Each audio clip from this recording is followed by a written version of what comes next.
जय श्री राधे राधे। दोस्तों, मैं आप लोगों को एकादशी की कथा पंडित जी के मुख से ही सुनवा रही हूँ। आप लोग ध्यान से सुनिए। उम्मीद करती हूँ आप लोग बहुत ही मन से सुनेंगे। चैत्र कृष्ण पाप मोचनी एकादशी की कथा मैं आप लोगों को सुना रहा हूँ। महाराज युधिष्ठिर बोले, हे भगवान, आपके श्री मुख से इन पवित्र कथाओं को सुन मैं कृतकृत्य हो गया, परंतु मेरी अभिलाषा घटी नहीं, वरन बढ़ती ही है। उसी के वशीभूत हो मैं आपसे पुनः प्रार्थना करने की धृष्टता करके आगे की कथा सुनने की अभिलाषा रखता हूँ। अब आप कृपा करके चैत्र कृष्ण एकादशी व्रत की विधि जो महात्म्य वर्णन कर मुझे कृतार्थ कीजिए। पांडुनंदन के ऐसे वचन सुन भगवान कृष्ण बोले, हे राजन, यही प्रश्न एक बार महाराज मानधाता जी ने महर्षि लोमस ने किया था। अस्तु, अब मैं वही कथा जो महर्षि लोमस ने मानधाता को सुनाई थी आज तुम्हें सुना रहा हूँ। ध्यान पूर्वक सुनो। हे राजन, चैत्र कृष्ण एकादशी का नाम पाप मोचनी एकादशी है। इस एकादशी का व्रत करने से मनुष्य पिशाचत्व से मुक्त हो जाते हैं। अब मैं तुम्हें इसका एक प्राचीन इतिहास सुनाता हूँ, सुनो। चैत्र रथ वन में जहाँ पर पहले अप्सराएं निवास करती थी और जहाँ पर सदैव ही बसंत विराजमान रहता था, नाना प्रकार के पुष्प खिलते थे और नाना प्रकार के पक्षी कलरव किया करते थे। इंद्रादि देवताओं का यह क्रीड़ा स्थल था और किन्नर वहाँ पर विहार करते थे। उसी सुंदर और रमणीक स्नान में महर्षि मेघावी तपस्या कर रहे थे। एक दिन मंजू घोषा नाम की एक गंधर्व कन्या ने वहाँ जाकर मेघावी मुनि की अवलोकन किया और उनको देखकर उन पर आसक्त हो गई। यद्यपि अपने मन को बहुत समझाया मगर वह नहीं माना। तब हाथ में सितार ले उनके आसपास बैठ अपने बीड़ा विंद की कोकिल कंठ से मधुर गान कर उनको मोहित करने का जाल फैलाया।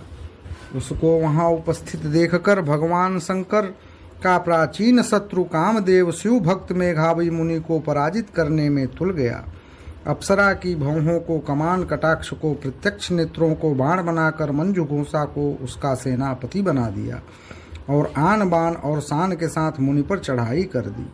मेघावी ऋषि युवा स्वरूपवान और तेजवान व्यक्ति थे। उनको देखकर स्त्रियां अनायास ही उनकी ओर आकर्षित हो जाती थी। कामदेव की सेनापति मंजू घोषा ने मुनि के सम्मुख समीप ही बैठ मधुर गान आरंभ किया। स्वर लहरी की सुरीली तान से ऋषि का ध्यान भंग हो गया और मंजू घोषा पर दृष्टि पड़ते ही उस पर मोहित हो गए। मुनि को अपनी ओर आकर्षित देख मंजू घोषा अपनी समस्त क्रीड़ाएं एक चित्र होकर उनके पास गई। महामुनि उसके रूप पर ऐसा मोहे कि समस्त शिव चरित्र क्षण मात्र में भूल गए और मंजू घोषा के साथ रहकर काम क्रीड़ा करने लगे। भोग विलास करते जब बहुत दिन हो गया तब मंजू घोषा ने मुनि से जाने की आज्ञा मांगी। कामासक्त हो मुनि ने कहा, अभी ठहरो, आज ही तो आई हो। मंजू घोषा मुनि के वचन सुन यद्यपि भयभीत हुई तथा कामवश फिर रुक गई, मगर अब उसका चित्त भावी अनिष्ट की आशंका से चंचल रहने लगा। मंजू घोषा मुनि के पास 57 वर्ष 9 माह 13 दिन काम क्रीड़ा करती रही, मगर मुनि के लिए अभी वह पहली ही रात थी।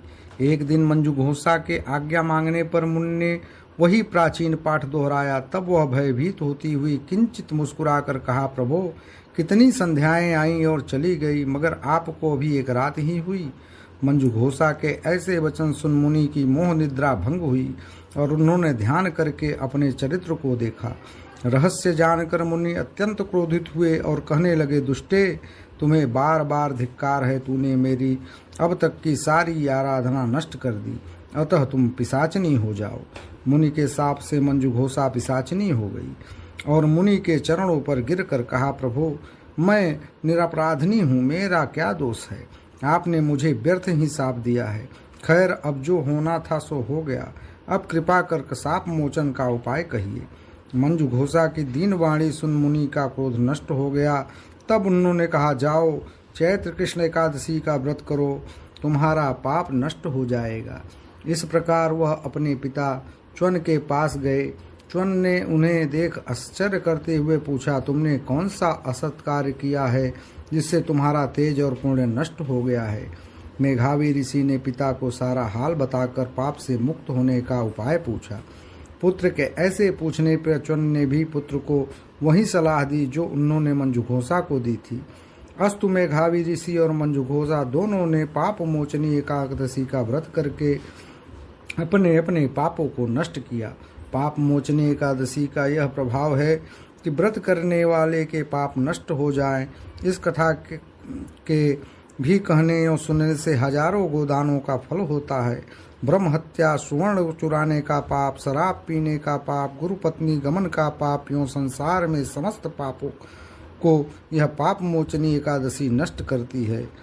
अभी तक मैं आप लोगों को ये पाप मोचनी एकादशी का कथा का वर्णन सुनाया, और अब एक बार बोलो श्री राधे राधे। ओम नमः भगवते वासुदेवाय नमः।